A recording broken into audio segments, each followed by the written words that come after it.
Hello, friend. This is John Leonard Harris, president of Encouragement Unlimited, with your encouragement word for today. And the word for today is reconcile. That's right, reconcile. To bring things back together, to restore that broken relationship, that broken fellowship. Is there a willingness on your part? Is there a willingness to do that which must be done to bring things back together? Let me give you 4 quick tips that might help you as they've helped me in the process of reconciliation. Well, the first thing is to recognize. That's right, recognize. You say, recognize what?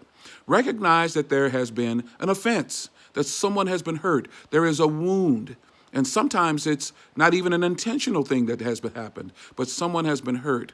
And so now that I recognize the hurt, the question then becomes, what am I willing to do? The second thing is, now that I know that they're hurt, is there any remorse? Is there any feeling? Because if you don't feel anything, it's likely you won't do anything. Is there any remorse on my part? Any sadness that the hurt and that the wound has happened? And so that might be the initiator of the reconciliation, the feeling of remorse. Thirdly is the realization. And what's the realization? The realization is that things can be fixed. That's right. But it won't happen with smoke and mirrors. It'll happen with a concerted, purposeful effort on your part. Somebody has to surrender their pride, and someone has to take the first steps, but it can happen. Things can be reconciled. And lastly, the process of repair.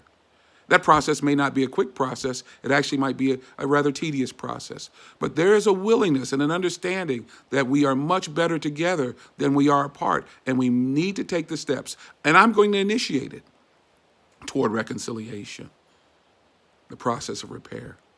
See, friend, I've seen it in my own life, and I know it can happen. But someone has to take the first step. Someone has to be willing to recognize, to feel the remorse, have the realization that things can be fixed, and begin the process, albeit a challenging, tedious process of repair.